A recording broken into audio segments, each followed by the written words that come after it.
I don't always remember exactly where in the Bible, but when I need Bible verses, it'll come to me.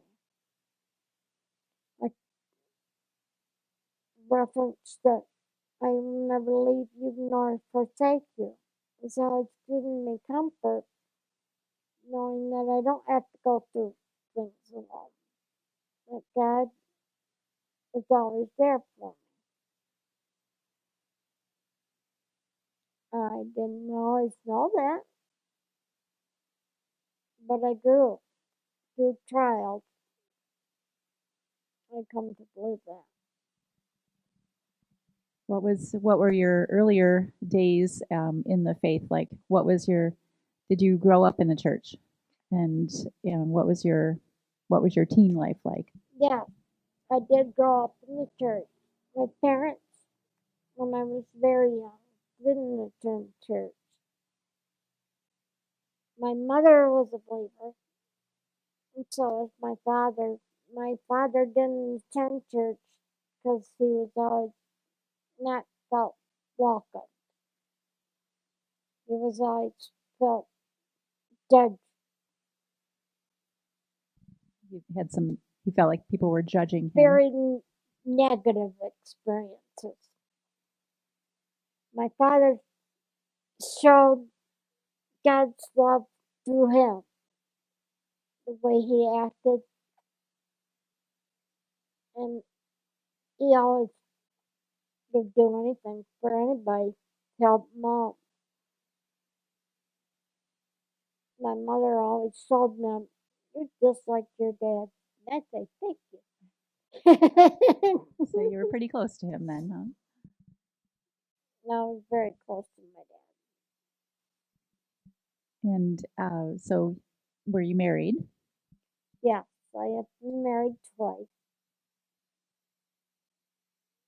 My first husband and I got married.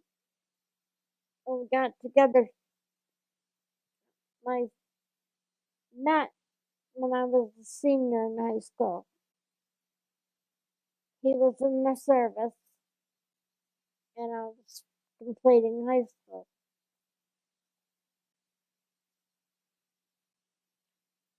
I came to believe my faith grew immensely when I was a teenager. A friend of mine had invited me to go to this weekend for youth, and they played Bridge Over Troubled Waters, and I just started bawling out of nowhere because God entered my heart. That's why I know that He's always there for me. He'll be my bridge over troubled waters.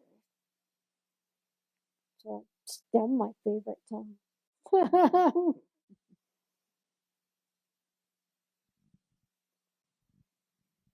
You said you met your husband when you were just at the end of your high school career. Yeah, we were together for 6 years, if not more. I don't remember exactly. We got, and then we were married.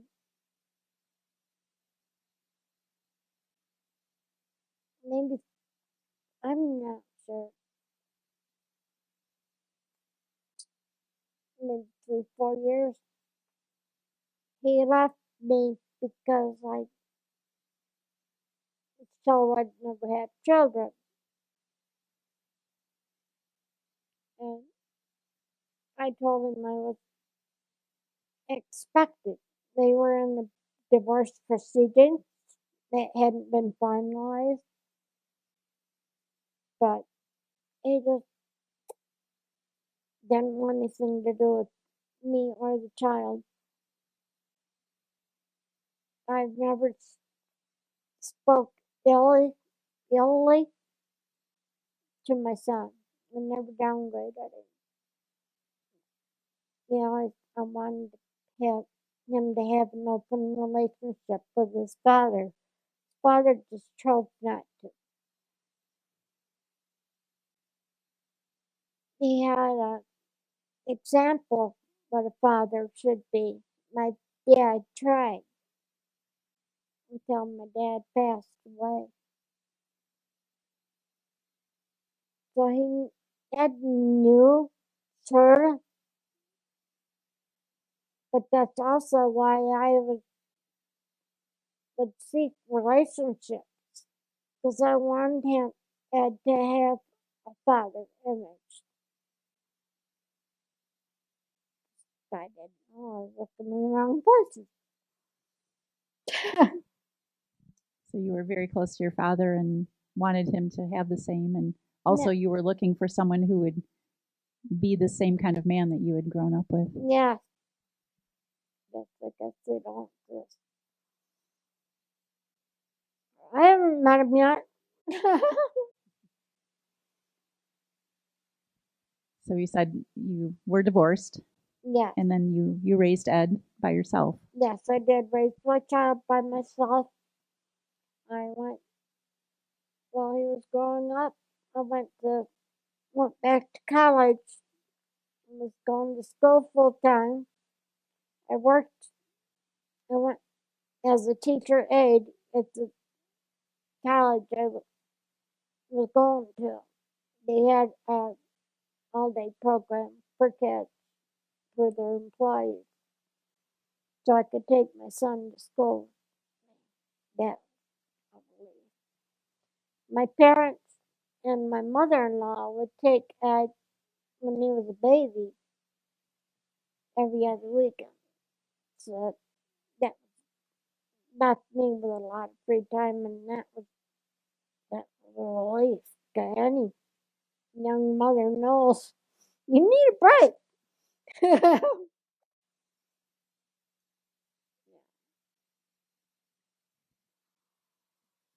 And is that you were telling me that you spent some time with your cousin? Is that kind of when you I started did. to do some things? I did my cousin, and she when my mother, my parents would have the baby. My cousin and I would take me out night clubbing, I guess they used to call it. But she was into stuff that I wasn't, like picking up men and playing pool. And guys wouldn't play pool for me because I'd always beat them.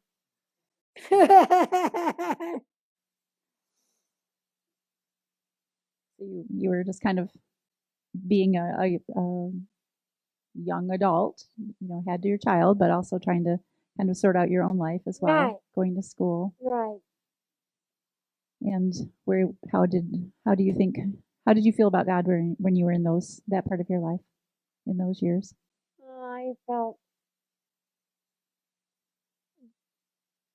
separated because I felt that he had left me, that I must not be a good person if I can't hold a job or can't hold on to a relationship.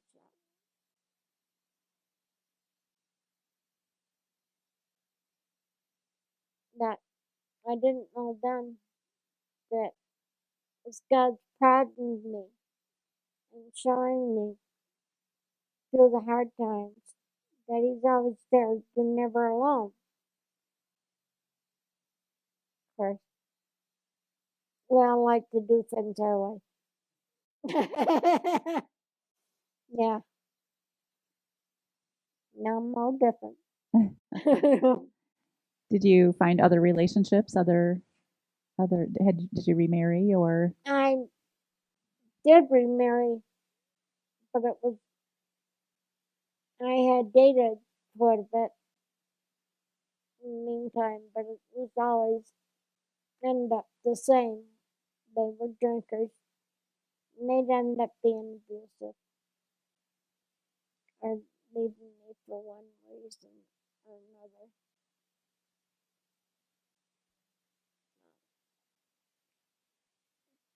That was really a blow. I give my 150% to anything I do. But it never seemed to be good enough. So I couldn't hold on to a job. Didn't make me quit. I keep trying. Abuse figured into your past then. Always different, bad time. Yeah. And when you're told no good long enough, you start believing it. That's why I can relate. I've done with my volunteer work. I've volunteered at homeless shelters and at the rehabilitation houses. Because I've been walked in their shoes. So I can relate and counsel them and listen to them. Because they can sense that I don't judge and accept people the way they are. So I'm not perfect. Nobody is. You said you can relate to them when you're talking to people who are in a homeless shelter. How can you relate to them? Because I was homeless myself. And I had bought a house here in Greenville. After Sparta, I bought a house here in Greenville. And when I was deemed disabled by my doctors, I didn't have any money coming in. You don't have any money coming in, you don't pay your bills. So I ended up losing everything I had. And I stayed with the man I was dating. Took me in, but we lived in a camper trailer. In the winter months, it got too cold, so I left and I stayed in a homeless shelter. That's why I can relate to people that are in that situation because I've been there. So I tried.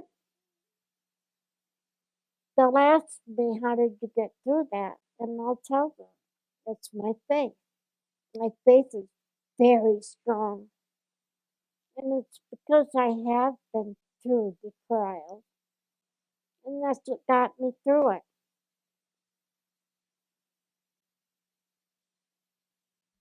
You said when you were younger, you felt like you were far from God. What brought you closer to Him, or what made you feel like you were, or that He was close to you?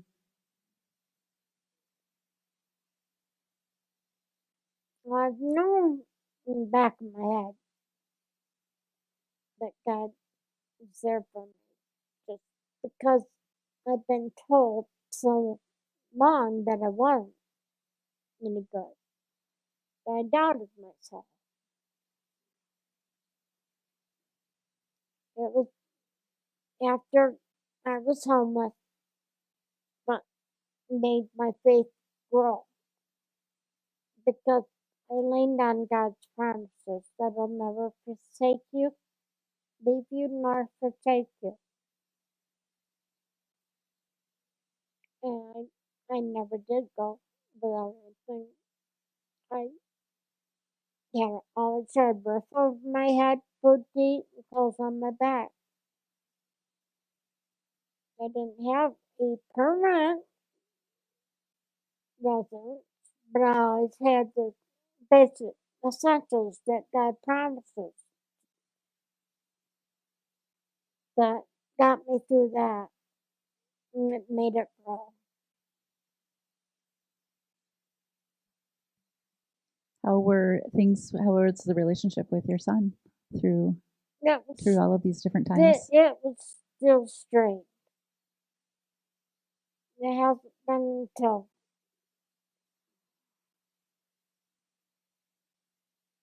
mm, probably last few years. I think since he turned 40, that he realized that he was wrong all the time. And that mom's always been there for him. And that I sacrificed a lot for him. I didn't do it just to escape him, like he thought. I did it try to build a better life for him. So you're able to look out from all the different things that were affecting you and still care for him Yeah, as well as you could. yeah. You mentioned that your doctor, kind of gave you a diagnosis of being disabled. What was that? Degenerative disc disease. It's when your backbone is crumbling. So I couldn't stand on my feet for too long. I couldn't lift anything heavy without it hurting.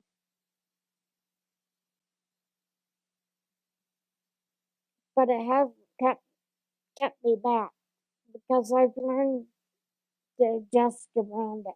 There's more things I can do than can't. I never say can't, that I shouldn't. I'll test myself a lot, but I've gotten better about that in the last few years. Learning to take a break when I need it. Have there been some other physical limitations for you? I Other had conditions? um, started having seizures late 20s, early 30s. When my son was real little, quite young. I don't remember exactly, but the doctors said that I must have. They had a hard time finding the reason. The only thing they could find is I must have hit my head at some time. Only time I can remember hitting my head is when my husband would beat me, slam my head into the ground. Or when he was going 90 miles an hour down the highway and slam the brakes, and my head went to the dash.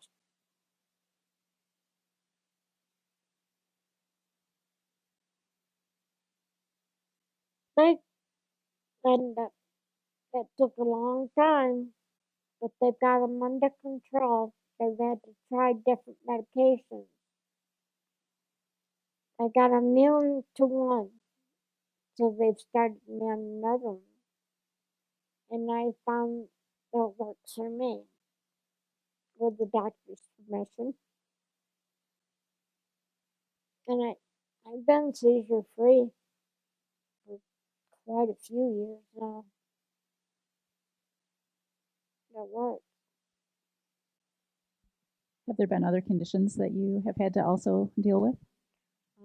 The strokes that was brought on by a hole in my heart. Because my family doctor couldn't ever figure out why I was having these seizures. So she shouldn't be having seizures. She doesn't have any reason. Not high blood pressure or anything. But then I went to got a decent doctor. Yeah, in the emergency room, and they found out I had a hole in my heart that normally closes when the baby's little, but in rare cases it doesn't. I was one of those that it didn't. So the blood clots would go through that hole into my brain. But I'm very fortunate, very blessed that I have very few lasting outward effects from it.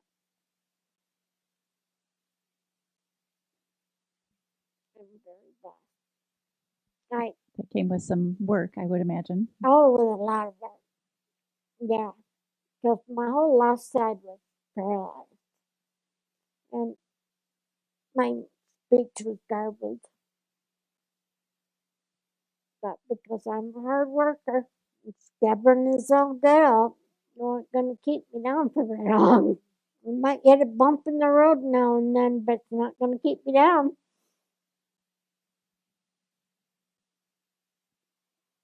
What would you say the church's role has been through the different parts of your later adult years?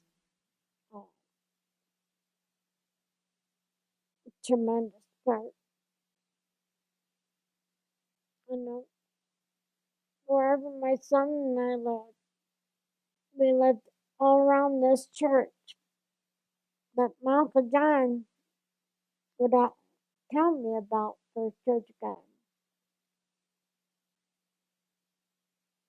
When I couldn't go to church with my neighbors anymore because they moved, then I tried it. And I was amazed. The minute I walked in the door, I felt home. And there were a lot of people I already knew. Like you, because you've been my animal's vet for a long time.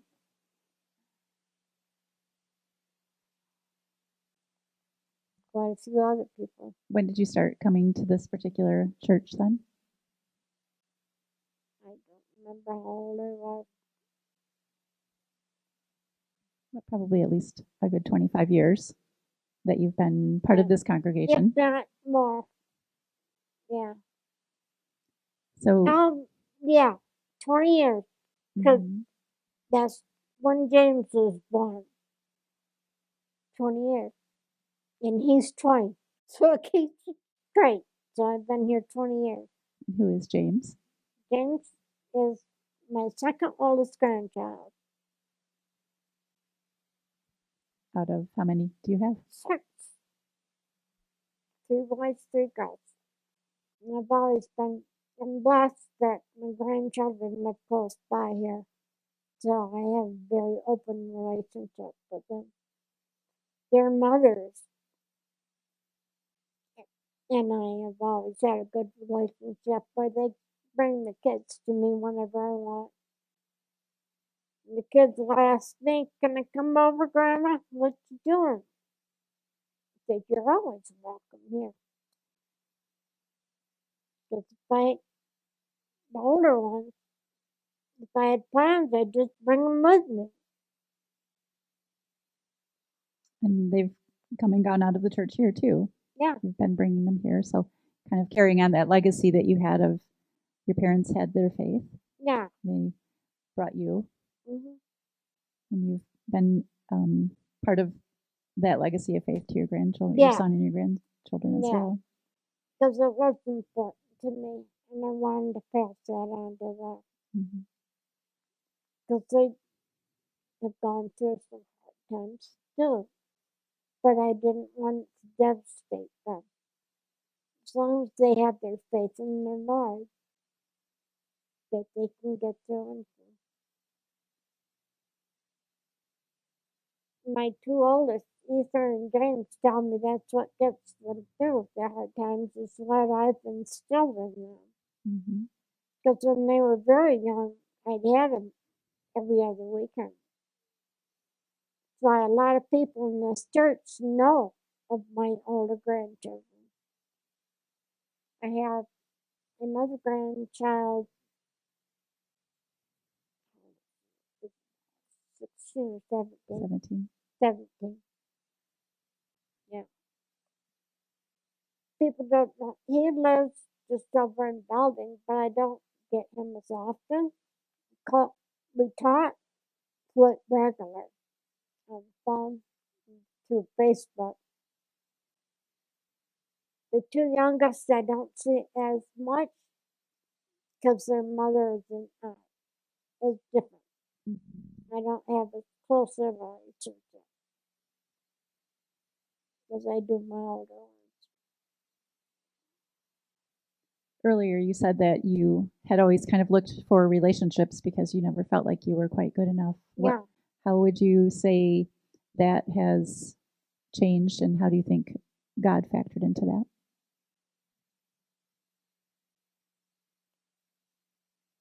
It's changed where I have more confidence in myself now because I have gone out on my own and done volunteer work that I was good at because it's who I am.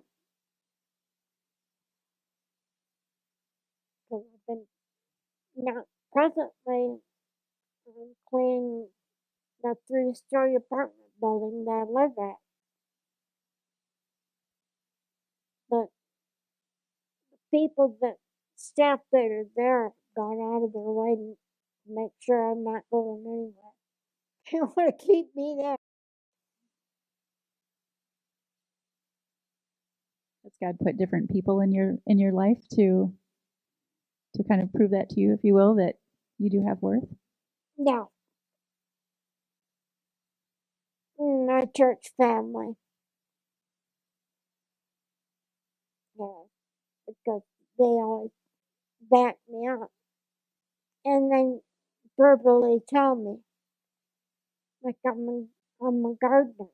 And everybody that goes by here, we're fortunate not right in town and on this corner. People just walking by will say how nice the yard looks. And I do that all over town, all over Greenville for different people. Only payment, I don't ask for payment. It's whatever the person can afford or free will offering. Because gardening is a gift and it's something I enjoy. But because I live in an apartment building, I can't do well. I do it for other people. So I've started that. There's more people that need help that can't afford it, but I give them the professional touch. My parents are both gardeners, and they taught me, passed that on to me. I got my mom's green thumb.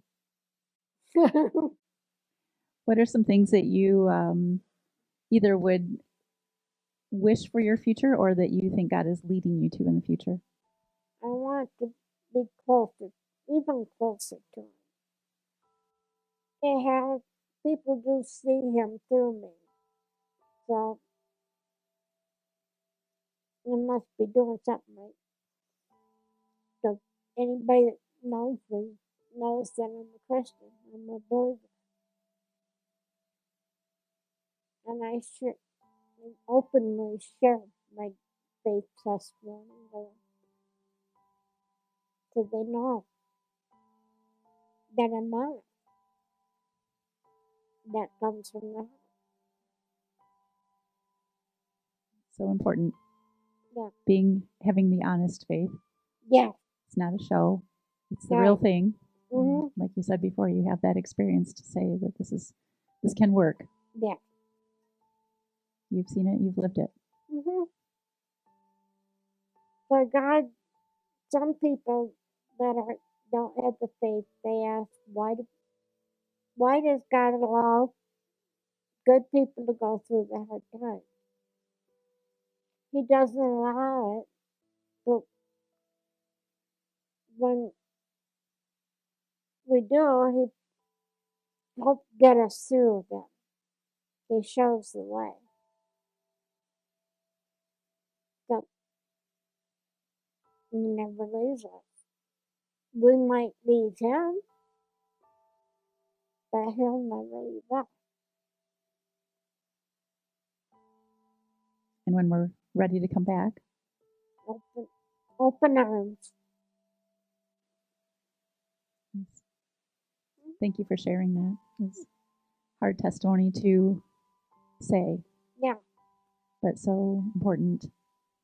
Yeah. So many different people that you've met along the way that you've influenced and can still be influenced, and you just have a lot to share.